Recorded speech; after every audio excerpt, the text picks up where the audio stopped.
कोकणातील प्रत्येक अपडेट जाणून घेण्यासाठी आजच माझे कोकणच्या सोशल मीडिया प्लॅटफॉर्मला लाईक, फॉलो आणि सबस्क्राईब करा। राजापूर तालुक्यातील शीळ, दोनिवडे, चिखलगाव आणि सौंदळ या ग्रामीण भागातील नागरिकांना दरवर्षी पावसाळ्यात भीषण संकटाचा सामना करावा लागतो।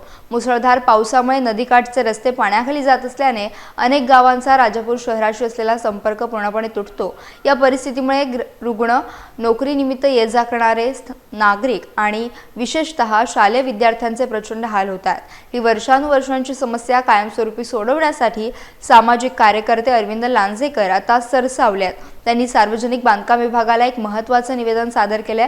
या निवेदनात त्यांनी संबंधित नदीलगतच्या रस्त्यांची उंची आणि रुंदी तात्काळ वाढवण्याची आग्रही मागणी केली आहे। रस्त्याची उंची वाढवल्यास पावसाचे पाणी रस्त्यावर येणार नाही आणि वाहतूक सुरळीत राहील असं लांजेकर यांनी म्हटलंय।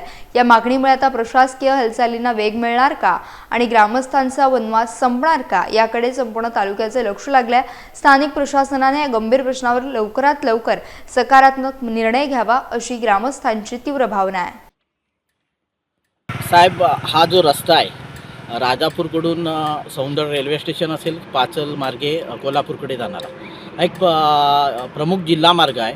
रेल्वे स्टेशनकडे जाणारा आहे। सर्व मुंबईकर मंडळी असतील किंवा या विभागातील सर्वच ग्रामस्थ किंवा अनेक नागरिक या रस्त्याने ये-जा करत असतात। मोठ्या प्रमाणावर इथे वाहतूक आहे आणि अशा प्रकारे या रस्त्याचं रुंदीकरण आणि महत्त्वाचं म्हणजे उंचीकरण, कारण हा अर्जुना नदीच्या लगतचा जो भाग आहे याच्यामुळे ज्यावेळी पावसात पूरस्थिती निर्माण होते त्यावेळी हा संपूर्ण भाग पाण्याखाली असतो आणि त्याच्यामुळे ह्या विभागातील म्हणजे संपूर्ण शीळ असेल, गोठणे दोनिवडे असेल, चिखलगाव असेल, पाजवेवाडी असेल, सौंदळपर्यंत हा जो जो भाग आहे रस्त्याचा हा पूर्णपणे पाण्याखाली असतो। त्याच्यासाठी उंचीकरण अत्यंत गरजेचं आहे।